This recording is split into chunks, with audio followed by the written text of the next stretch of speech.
Welcome to the Money Maven Project podcast.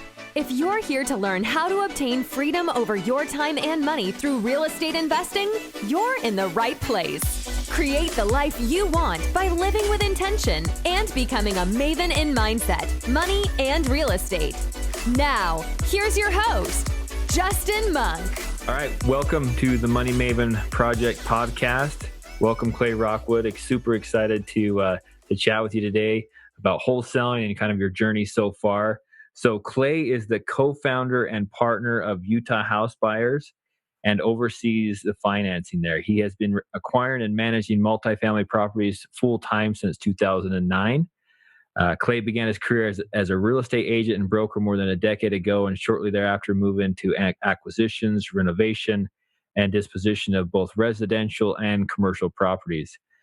Utah House Buyers started in 2017 as a residential and commercial property acquisition company, specializing in assisting owners to liquidate troubled and distressed properties. The company grew by more than 80% in its second full year, with over 45 deals closed in 2018 and over 60 deals closed in 2019. You guys know what you're doing. Clay holds a bachelor's from University of Utah. So I think I skipped a line there. Personally involved in over 300 transactions. Man, that's impressive. So a decade, and that's a lot of deals, man. That's awesome. So tell us more. Like, what do we attribute that success to? Like, where did you start? Where are you at now? And kind of tell us the secret of that. Great. Yeah. Well, thanks, Justin, for having me. First of all, I appreciate you bringing me on here, and I'm honored to be here. So, yeah, I mean, honestly, the story is very similar, I think, to like many people that I know and talk to, and honestly listen to other podcasts. Like I got my real estate license right out of college. So like you mentioned, I went to the University of Utah, and I kind of didn't know what I wanted to do. I was originally going to be a dentist, or maybe not. And then I just thought of being in someone's mouth all day, and it didn't appeal to me. So I, on a whim, just kind of got my real estate license because my older brother had owned some rentals and things like that. And so I just thought, hey, this would be a good thing to have. I'll try it out for a while. You know, I kind of convinced my wife, hey, let me just try this for a year, this realtor thing, and see if it works. Right. So that's where I started. Honestly, just got my license and tried to figure it out. So the first year I was in real estate, I think I did like 1 or 2 deals. And that was just like representing, buyers or sellers. And that was in 2008. Yeah. So you were like mid recession, right? Oh yeah. Yeah. Horrible time. Not very good timing to jump into as a real estate agent. Everybody was jumping horrible out. Timing. Yep. And in fact, my family, friends, everyone was telling me I was crazy for getting into real estate when I did. But like I said, I just kind of committed myself for a year and said, hey, I'll try it for a year and see what happens. So during that first year, my wife and I decided, hey, we should buy a property, buy a home. And having, some family members in real estate and had owned some multifamily, I thought, hey, it'd be cool to kind of house hack, buy a property that we could live in and rent out the other half or whatever it is. So we actually found a triplex that was on the market, made an offer, got it accepted, and we actually used part of my commission that I got from that sale as a down payment. So again, just a true, save as much money as we could, live in one half and part of it. So that was our first kind of dive into real estate as an owner. It was great. We lived there. Our rent was like $200 a month after the other tenants paid the mortgage, so that was kind of what clicked for me in making me realize, I can do this over and over and over again. And the power of, appreciation, of the tax benefits of owning real estate. So all of that just kind of clicked with me as time went on. So I kind of made a goal at that point to say to me and my wife, we said, hey, let's try and buy a property every year or every 2 years. Like that was our goal initially. It's like, let's try and do this every year or two as we save up money, maybe save up a down payment. This is before I knew anything about the BRRRR strategy. I mean, it was literally like, I just want to buy more rentals. I don't even know what I'm doing. I want to do it. And I think I can manage them myself. It's interesting to me. I can do some of the repairs and all that kind of stuff. So that's really where I got started. And then it just kind of snowballed from there. which we can go into a little bit more. But yeah, I guess. So you start. So your goal is to buy a property a year, and how did it? So when did it kind of? When did you go from real estate agent to more full time into just real estate investing, and what facilitated that transition? Yeah, good question. I mean, I realized early on in my realtor career that I was not a good realtor. I just wasn't me. I'm not a salesman type of guy. I just don't like that life. It's a lot of nights and weekends. And as we started having kids, and I have 5 kids now, so it just got more and more complicated. So I was just more interested in the investing side from day one. So my brother happens to be a general contractor. So a couple of years after being in real estate, we were talking. We said we should start flipping homes. We should try our hand at renovating and flipping homes and stuff. So we eventually convinced my dad to partner with us and invest some money with us. After a couple of years of nagging at him, and he finally did, and we did our first flip. Is kind of a nail biter. Obviously, you probably know you're buying your first flip is scary, right? Yeah. Super scary. There's just so many unknowns, and like, are we going to lose money and all that stuff? But did our first flip. We actually ended up making like $50,000 on it. Wow. And so that was like, again, from that day, we're like, hey, we're doing this all in, So from then on, we started buying more and more flips. So that was about 9 years ago. And so, we kept growing the flipping business. And, honestly, we're not one of the biggest flippers in the world. We probably do 10, 15 homes a year, but we're very selective on the homes that we do and make sure that there's very good profit margins. So that was kind of the next step in my career, was just starting to flip homes, building relationships with hard money lenders, getting more capital partners and things like that. So it's a slow road. I mean, a lot of people can speed it up, but I've found that building solid relationships has been the key to our success. Yeah. And that can take time, so now where we're, fast forward, we own, roughly 100 rental doors, and they're all multifamily. We don't specialize in single family at all. We just own multifamily of different sizes, but it's all about networking and having a good, solid relationship. And that's where most of our money comes from, is our capital partners that we've built these relationships with over the years. They know that we do good work. They know that we're reliable. So that was really crucial in helping us grow our business. Those relationships. And there's really no secret to making that happen overnight. That just takes time. Unfortunately for all the new guys like me trying to get in, that's something that just takes time. It takes work. It takes networking. It takes conversations one-on-one and building that rapport and that confidence out of your investors or whoever you're working with. And man, if we ever figure out a secret to expedite that'd be valuable. But that's one thing that just takes some time for sure. Otherwise, it's cheap. It's not sustainable, or it's not lasting if it's built too quickly, I guess. Yeah, and so that's a great point. And kind of the backstory on that, so our number one investor right now, he started out as a hard money lender. We literally just borrowed money from him on our flips, and he kept seeing that deal after deal. We did a really good job on the remodel. We were timely. We kept in good communication. So over time, he actually approached us and said, "Hey, I really like what you guys are doing. I've really enjoyed lending money to you. You guys are reliable. I want to invest with you long term. I want to go out and buy properties with you. We'll partner on them. I'll fund 100% of the purchase, the renovation, everything. I just want you guys to manage it because I trust you." Wow. So again, it's the power of for me, integrity and running a solid business, not just trying to be a slumlord, not trying to cut corners, but we really take pride in what we do. This is how we feed our family, and this is a long-term business plan for us. So that's I think, as you go out, as you post on social media, as you put yourself out there, make sure you're putting your best foot forward, and people will notice it.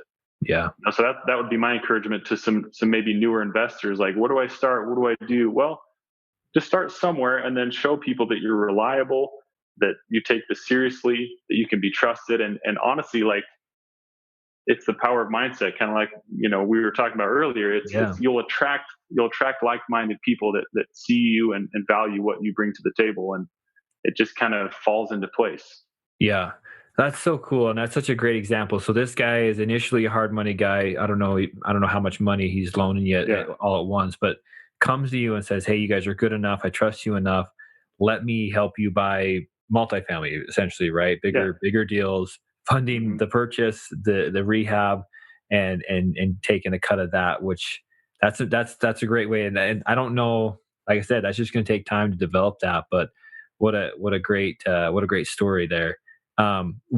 So between flipping some homes and the multifamily, you did a lot of wholesaling, right? What role did wholesaling take in that, or still does? Yeah. What role is that taking? Yeah, great question. So, like I mentioned, we started flipping about 9 years ago, and a few years into flipping, as the market got better. I mean, this is probably mid 2010, 11, 12.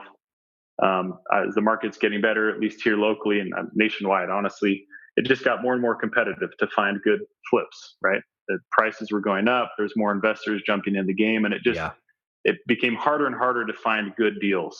We were actually, most of our deals we were buying from other wholesalers, and I started seeing like the money these guys were making.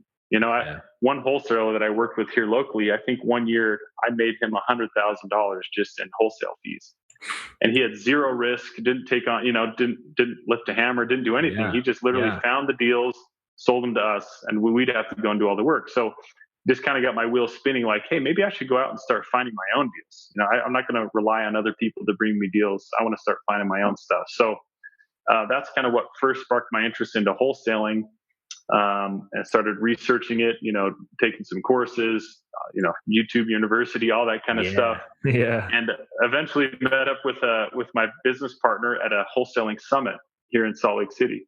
We randomly just sat next to each other, got lunch, thought, hey, this would be fun to try together. He was newer into real estate as well. And we just said, let's give this a shot. Let's do some marketing. Let's try wholesaling. And it just kind of exploded, honestly. So that was in 2017.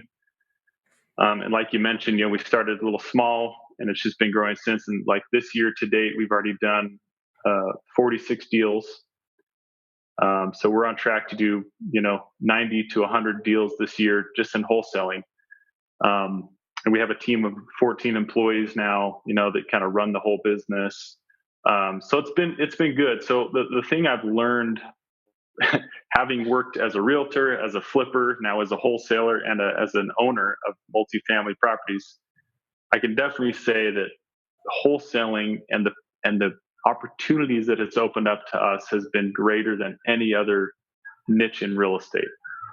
Now, what do I mean by that? I mean that I kind of have a personal mantra of wholesaling to wealth building. Yeah. So for those that don't know what wholesaling is, I mean, most people do, but basically, we don't have your audience probably knows what wholesaling is. So yeah, we can define it. We can define it real quick for those that don't. That's fine. Yeah, I mean, basically, we go out and market. We do cold calling, direct mail, text blasting. I mean, everything you can imagine to contact owners, put the deals under contract, and then we assign the contract or sell the contract to another investor who actually buys the property. So. Yeah. The nice thing about that is that we get access, obviously, to deals that are off market that we generate. Now, the cool thing is we decide what we can do with that. We can either wholesale it ourselves, we can flip it ourselves, or we can keep it as a rental. Yeah. So the opportunity kind of opens up to you with different exit strategies. And that's kind of why we started this business. We didn't want to just be wholesalers. I mean, it's great. It's a great income. It's a great business model, but we really wanted to start wholesaling so we could find long-term rental properties that we could cherry pick and keep ourselves.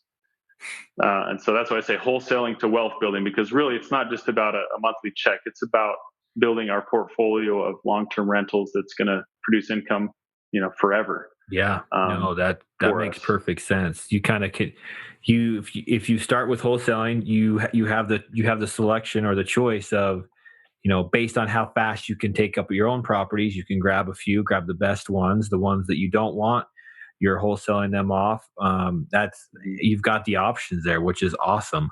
that makes a lot of sense to kind of at least get that skill together or figured out to wholesale, which basically is finding deals, right? That's the skill, right? I mean, it's finding deals.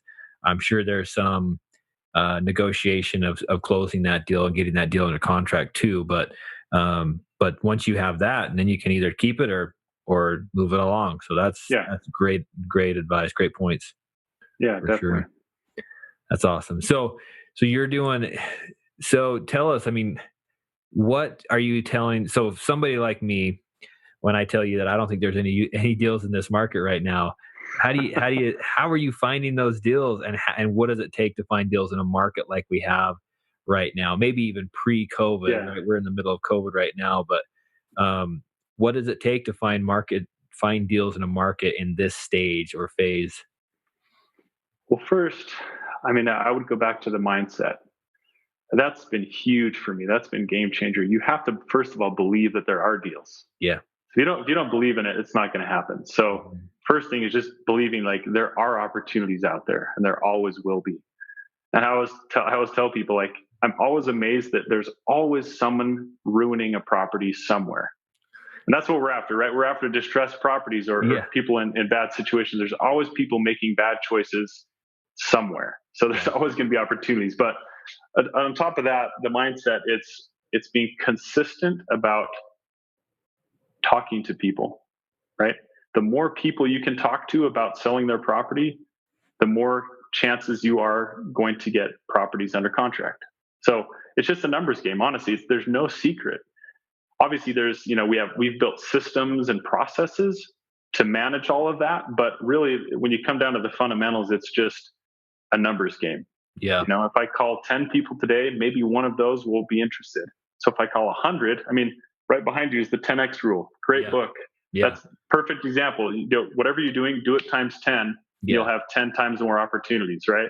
And I love Grant Cardone. And if it's not working, do more of it, right? Exactly. So really, there's no secret. And I think that's the funny thing, is that people are always looking for the secret sauce, but it's just consistent. I mean, we literally have an automated process that every week our direct mail is going out. Every single day, our virtual assistant is sending 7,500 text messages every single day, without no stop, no breaks, no, hey, let's put the pause on this. It's automated. It's happening every single day. So as you start building I mean, that's been the game changer for my business. Is I was always a one-man show trying to do everything and thought I could handle it all. But once I opened my mind to the opportunity of, hey, we need to scale this and build a real business that's automated and processes. So once you do that and you kind of set it, it just churns out deals. So, I mean, like I said, 46 deals this year, and this is all in a very competitive, hot market. Super These hot, are all off-market deals, and that's generated over $1 million of revenue just in the first 6 months of this year. No, that's crazy. They're out there. So if anyone tells you, "Oh, there's no deals in my market," well, you're not trying, and you haven't figured out the marketing process and system. Well, like you said, you just got to believe that there's deals, right? I mean, and I totally agree with that. There's always a deal out there. They can get harder to find, they can get harder to come by, but there's always, like you said, there's always somebody out there that is in a situation where they need help, and it results in a distressed property or a distressed owner / seller, and those are the people you're looking for. And I heard another direct mail guy say this the other day. I can't remember who it was, but the idea is not sending. The secret isn't in the message. Like, everybody's all like, what should I say? What should I type? What kind of font? What kind of color? What kind of design? Is it a full page? Is it a postcard? And honestly, the secret is in the consistency. It's in the level of, and Grant Cardone, again, I quote him a lot on this, but Grant Cardone, he talks about how money follows attention. So you are just in the business of talking, like you said, talking to as many people as possible and getting their attention. And in July, maybe they're not distressed, but in September, on that third email or third text or whatever, finally it's come to a head, and they're like, you know what, I can't make the payments on this thing, or whatever it is, right? And you're there. The other direct mail guy that sent one piece, or like me, he sent 500. He's like, yeah, it don't work. He bailed, but you're the one that Yeah. continues to push that in there. And you're the one top of mind, top of the inbox, top of the email inbox, so they're the ones that you're the one that they're going to reach out to when they're distressed. So like you said, it's a numbers game. It's a massive action game. Oh, totally. To Yeah. get I those mean, leads. it's classic what you're just saying, analysis paralysis. I mean, so many people that we mentor and coach, they just get so caught up in that. Like, well, what should my business card say? I'm like, I don't even have a business card. You don't need a business, like, don't worry about that. Just talk to someone. So I tell people, before I call you tomorrow, I want you to have called 5 people. Well, what do I say? Ask them if they want to sell their house. What do I say next? Who cares? I mean, you don't have to know everything. You really don't. Yeah. All you have to be good at is talking to someone, just saying, hey, Yeah. I want to solve a problem. So the more problems you can solve, the better you're going to be in any niche within real estate, whether that's wholesaling or buying rentals, whatever you want to do. You just have to look at it from a problem solving perspective. Yeah. In fact, that's one of my best deals. I don't want to take too much time here, but dude, we got honestly, one of my first deals that I love to share the story because it shows this example perfectly. Same thing. I had sent out a mailer. This is before I had partnered up with Brian. I literally didn't know what I was doing. I just sent out a bunch of mail pieces that said something, and someone called me back, and the guy said, hey, I've been getting mail pieces from investors like you for 10 years. He's like, yours just happened to hit my mailbox the day we talked about selling. So that's why I called you. He's like, so do you want to buy my house? He's like, yeah, sure. What do you want to sell it for? I was just like fumbling over then my you don't know idea. Then the next step, you're like, now what? Yeah, right? I had no idea. I mean, he's like, he gave me a price, and I knew right off the bat, just because I lived near the area, I knew that it was a good deal. He's like, well, I want to sell it for $350,000. I knew right away that thing was worth $450 or $5. Yeah. And so I just said, great, well, I'll come over and take a look. Like it was literally that easy. But again, they had a problem. They said, I'll sell the property to you, Clay, but we need to find a place to move first. They lived in the home. Yeah. They didn't really know the process. They're like, well, I'll sell it, but I don't want to sell it before we find a new house. So I said, hey, look, I'm an agent. Let's forget about selling your house to me. Let me just go out and help you find a new house. Yep. Right. So didn't have any contract, nothing. I just literally went out and started showing homes to them. Within a couple of weeks, I found them a house they loved. They got super excited. So at that point, they were super motivated. They're like, when can you close on our house? Like, we want to sell and move into this new house we just found. Yeah. That you found us. And so anyway, worked out.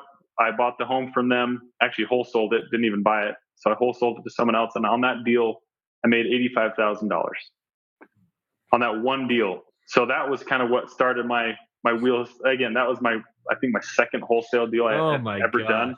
And I made more in one deal than I had like in 2 years working as an agent, So anyway, it's just solving a problem. If you just talk to people, look at it from their perspective and see, how can I solve this problem? If you can get creative with, seller financing, subject to, there's so many different exit strategies, but that's really all it is. Just being consistent. Yeah. Solving problems. Yeah. No, that's so awesome. That line right there where, hey, I called you because I got your piece on the day we talked about selling it, even though for 10 years people have been sending me direct mail pieces. Like, are you kidding me? Like, again, that is why if you can just out persist the other guys that are looking for those deals, or in a lot of regards, it's just a matter of timing too. You've got to be there when they're ready to sell. Yeah. So that's a perfect example of what it takes, and the persistence and the level of action that you need to have there. What other, so somebody that's trying to jump into, so they've never done anything, they're not even a real estate agent but they know that real estate has potential, and they hear this and they're like, hey, all right, sounds like wholesaling is a great place to start because it's a good door to wherever I want to go after that. What do you tell somebody that's wanting to get in? Where do they start? What do they start doing? What do they need to know? What are some major warnings that you would give them? Yeah, great question. I mean, you want to keep it simple, right? So I would say if I were to go back and start over again, knowing what I know now, I would think the easiest and most inexpensive method to go out and find deals. So first of all, you want to find deals, off-market deals. Once you have a deal, you've got a lot of power. So if you can go out and find a deal that once you get the deal, the rest will kind of happen naturally. But in order to find deals, off-market deals, like you said, it's a competitive market. Things are harder to come by now. But I would go out and honestly either door knock. And again, there's apps now for all of this. Yeah. In fact, there's an app called Go Knock that just was released by Pace Morby's group and Batch. Anyway, great app that helps you find, properties in pre-foreclosure and things like that. You can sign up for very inexpensive. Literally go out and knock doors and just say, would you want to sell your house? That's a very effective method. Or driving for dollars. Yeah. Driving around, looking at distressed properties, writing down the address, or using the app Deal Machine. Yeah, Deal Machine. I've heard about that before. Yeah, another great tool that's very inexpensive. So I would tell people like that, hey, if you don't have 10 grand to go out and drop on a mail piece or, a mail campaign or whatever it is, this you can literally do for gas money, just driving around or walking around and finding deals. Now, once you've talked to a seller, let's say you get someone on the phone or in person. They say, yeah, I'd sell my property. Great. Well, now what do you do? That's the next question. Someone would have. Oh, cool, I did that. Now what do I do? Yeah. Yeah. So for us, the next important thing is the power of relationships. Like us, we touched on in the beginning, but the power of partnerships and joint venturing with people. So if I were new and I had someone that told me, hey, yeah, I'll sell my house. What are you going to pay for? What do I do now? I'd say, well, hold on, let me figure it out. And I would go maybe I'd go to a RIA meeting, go meet up with some other investors, go call a real estate agent, say, hey, look, I've got a property at XYZ Main Street. The seller wants to sell. I have no idea what I'm doing. Do you want to partner with me on it? I can guarantee you they'll say yes.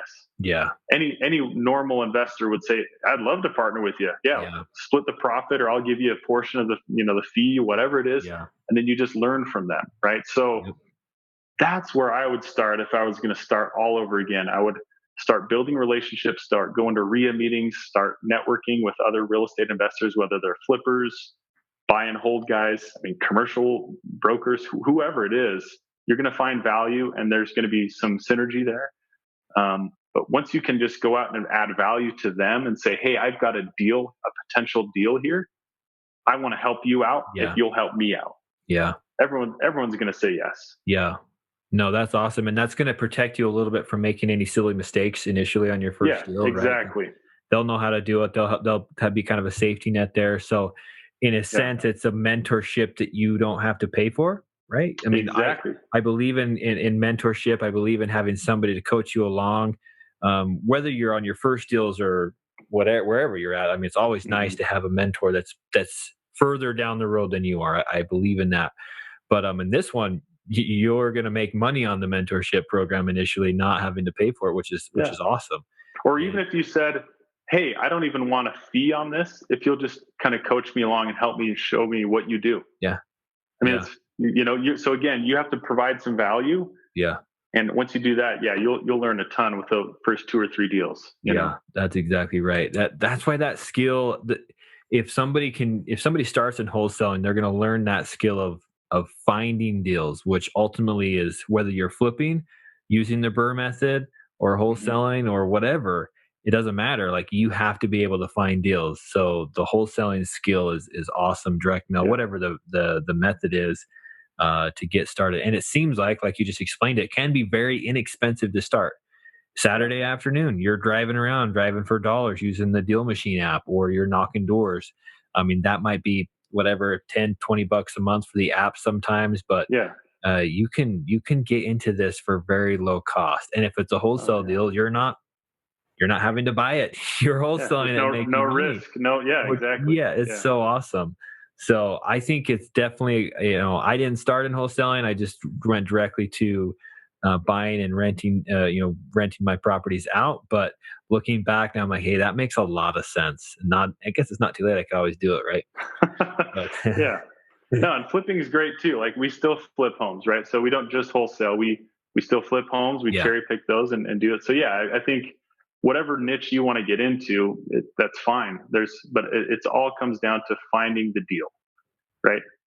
And once you have the deal, you can decide what you want to do with it. Partner with someone, flip it, keep it as a rental, whatever, right? Yeah. But it's getting the deal is the crucial point.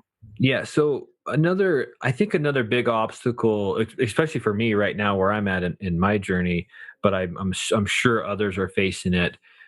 What tips do you have in finding private money, people that will trust you with their money to go do these deals with? Because that can, we talked about it a little bit already, obviously building the network, building the relationships, and it takes time, we're going to the RIA meetings and wherever. But what other tips do you have about finding those people that are willing to give you some private money?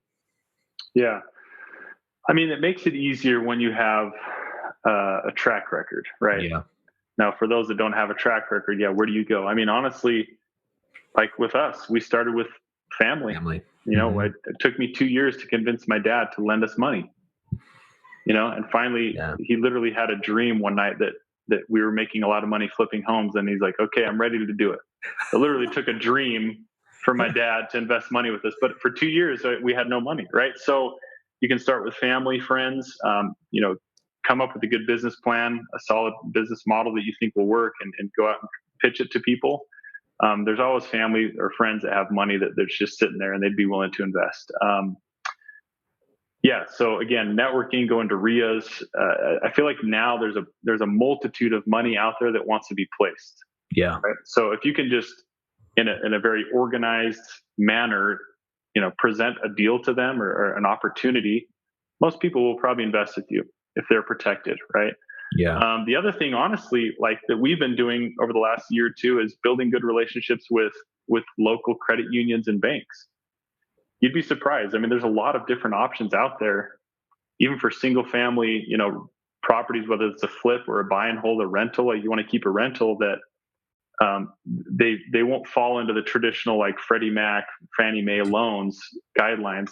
So you could get creative with different institutions, but again, it's just legwork. It's just going out, making the phone calls, meeting with people. I mean, I've met with a dozen banks, and most of them have said no. Like, I'm not going to lend on this, or the guidelines are too strict. But there's a handful that will get creative and that can work with you. So that's another tool in your tool belt. But I think just initially it's going to be a traditional hard money lender that you're going to have to convince to work with you, or if you can get someone to co-sign with you or something like that. I mean, again, it's getting creative, right? Yeah. You just have to think, what can I do? How can I make this appealing to an investor, whether that's a family member, friend, or a traditional hard money lender, private lender. But again, being organized, being reliable, being trustworthy, and again, having access to a really good deal. That's why I say, like, if you have the deal, and what I mean by deal is like a good deal. Yeah. Like if you, Justin, brought me a deal, said, I've got a house under contract in Salt Lake for $100,000. I would, without even knowing anything else, I would say, I'll lend you as much money as you need on it. That's a great deal. Yeah. Right. Like, so that, again, money follows the deal. So that's why I say, like, many people worry about that next step, but to me, I worry more about the first step, which is go out and find and negotiate a really good deal. And usually the pieces will fall into place if it truly is a good enough deal. That's perfect. No, that's huge. Okay. So, what would you say separates the people, what would you say separates the people that succeed in chasing their real estate dreams or whatever their journey is from those that don't succeed? What's the thing there that separates them? Yeah. I mean, a mentor of mine always says, take massive imperfect action. It's kind of a catch-all phrase, but like, you just have to do something, even if you are scared.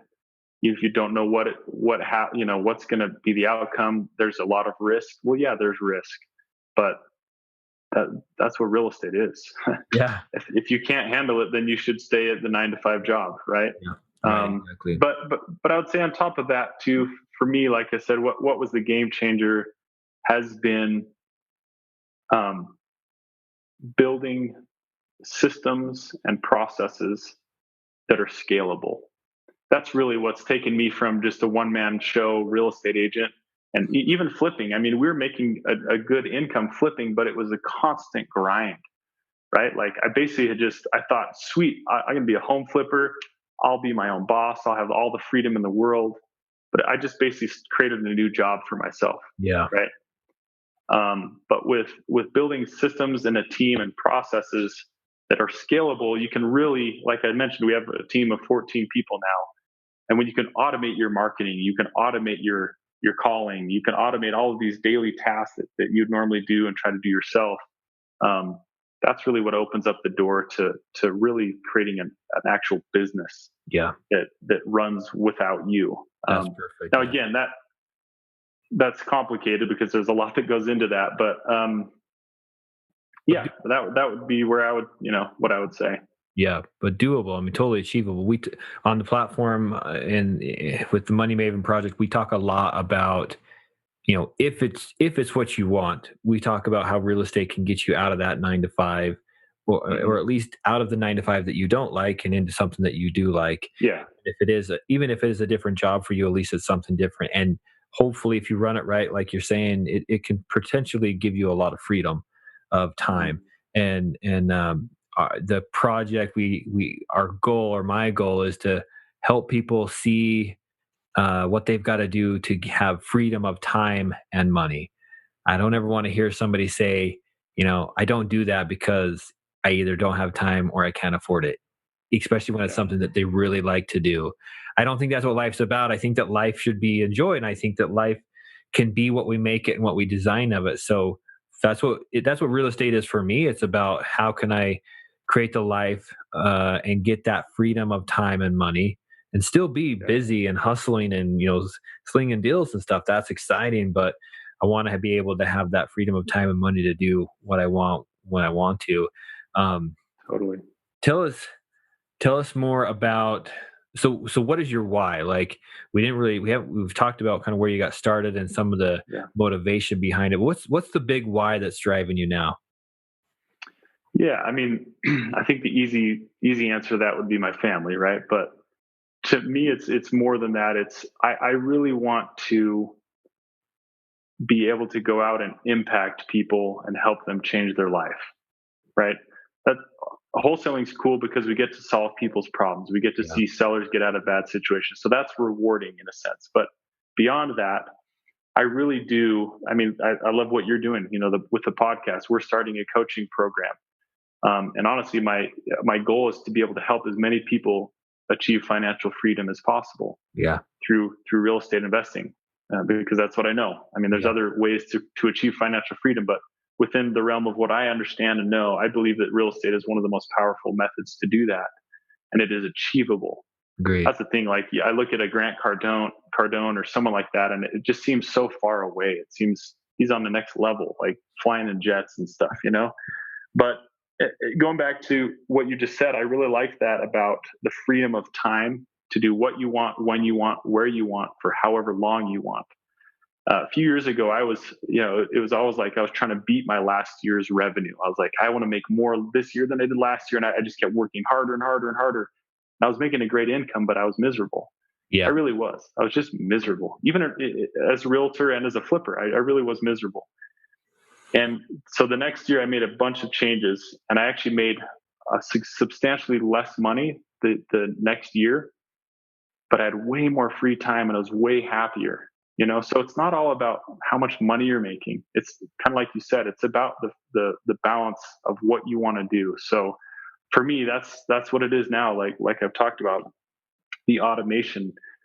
I can be anywhere in the world right now. And, for example, my business partner, Brian, was actually just in Florida for a whole month on vacation. He's like, I'm just going to go to Florida for a month. And we can do that because we built a business that supports that. Right. So, it's about finding. So I guess going back to your original question, what is my why? It's making a lasting impact on others to achieve financial freedom, and also creating generational wealth for my family. Yeah, I want my kids and my family to enjoy the life and be able to do the things they want to do. Yeah. So Perfect. That's kind of what it's about for me. That's perfect. That's spot on. And you're obviously, you've got it figured out. You'll be a great guy to definitely learn from for sure. So tell us more. Okay. So that's your why. What are some things that you do to give back? I mean, and I'm not asking you to brag, obviously, Yeah. but I'm always looking for ideas of like, what's impactful, and what's a creative way to give back either to your locally or across the world, whatever. Like, what are you doing to give back? Yeah, no, that's great. I guess in career wise, I love mentoring.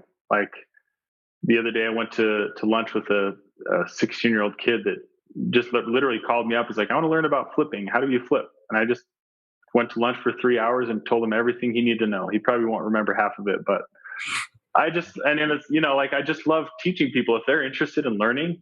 I love sharing that information because I wish when I was that age, someone would have told me that stuff. Right. So I love giving back as far as adding value to people's lives. If they're interested in learning about real estate or how I've set up my business, I always share that.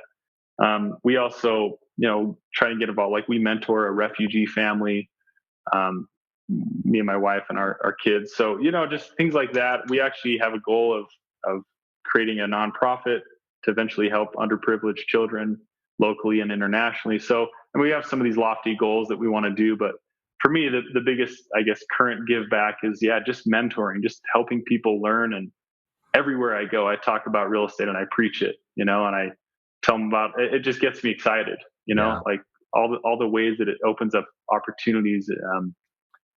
Anyway, so yeah, that's kind of what we do. Yeah, I'm a believer. I actually love that. I actually think there is an incredible amount of value in you teaching and showing other people how to obtain financial freedom. Because let's be honest, like if you don't have money, it's hard. You can help others, but it's harder, right? Your impact is smaller. And if you have tons of money, your impact can be greater. And I'm not saying it's all about the money, but it actually kind of is. Like it takes money to do some of these things. I volunteered for a group that went to South America, and we would take used eyeglasses.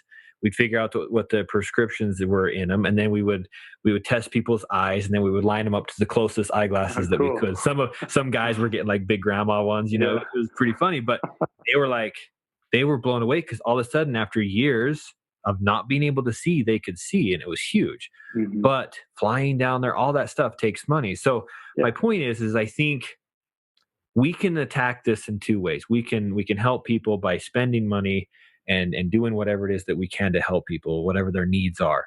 Or another way to attack it is helping them figure out how to earn their own money and obtain financial freedom, and freedom of time and money. Because if you have freedom of time and money, you're a way more powerful source or powerful impact on the world in general. Like you just have time and you have money to do certain things, to go certain places. And again, if you don't have money, it's not like you can't help people. There's all levels of help. But I think the more people in this world that get to certain levels of financial freedom and income, or financial freedom of time and of money, the more powerful they can be to themselves, to their families, and to just people in general. So I think that's an awesome. I love that you talk about that first as kind of your focus. Yeah, and money becomes secondary. Honestly, it's the reward you get from helping others and seeing other people succeed. And so that's why I say that to me is the most rewarding part of what I do, is I get to get people that that are interested and want to learn more, and that's what it's all about.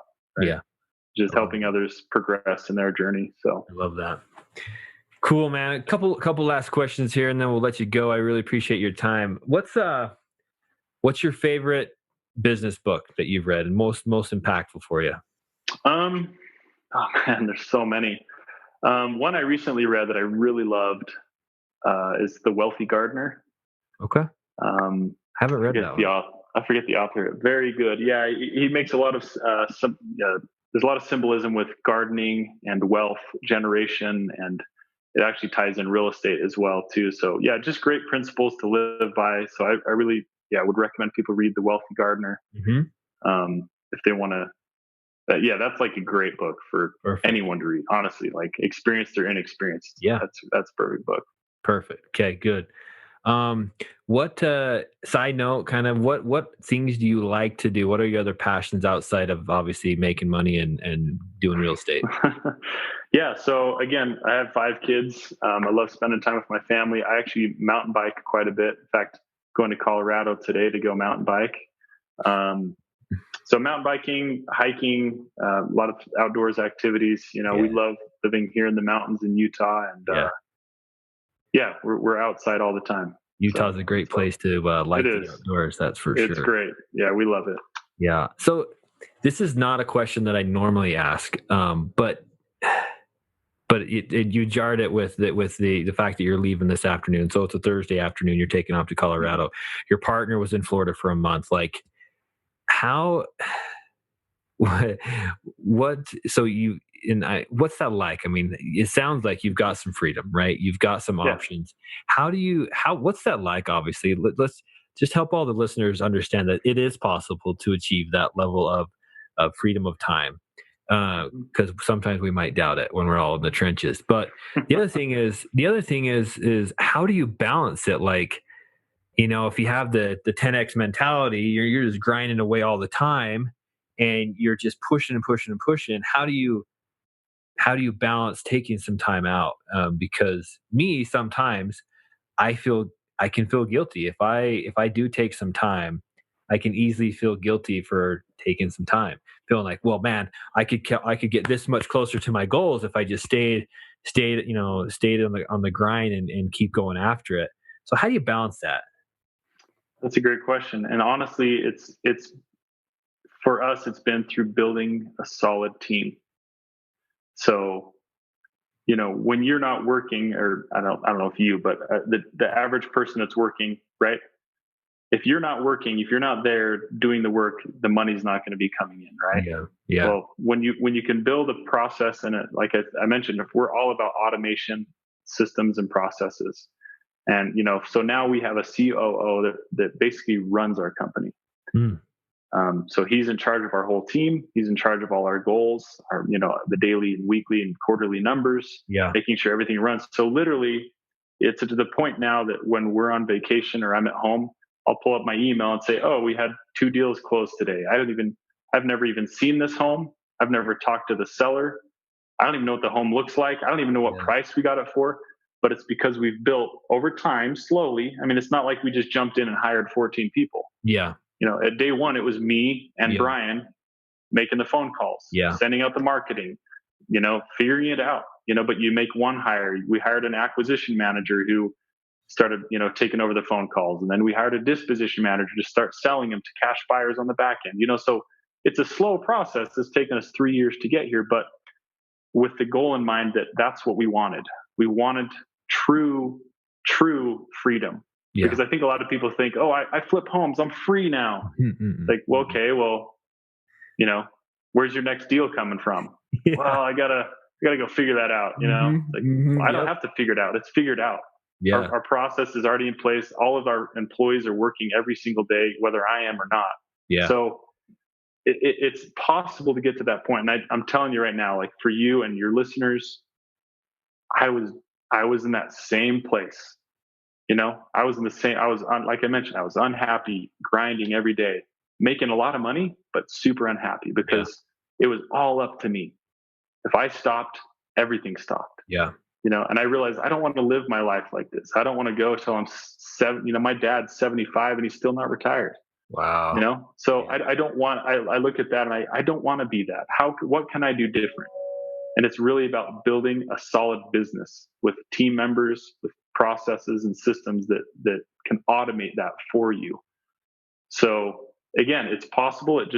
That's what I'd say. Go get a coach, go get a mentor, talk to us. We'll help you out. Like if you have questions, how we've done that, we're an open book. Really, we are. We share with multiple people how we've set up our business, how we hire, everything, scripts, everything, our whole model. We kind of open the doors to people. So it's definitely possible. It just takes some work. It takes some effort. It takes some risk. Yeah. And but ultimately the reward is there. But yeah. So the freedom is super nice. We can just go and do what we want. If we don't have, obviously I'm here working in the office because I want to keep growing the business. So I work on the business, not in it. But ultimately, I could never come back to work, and I'd collect a paycheck every month.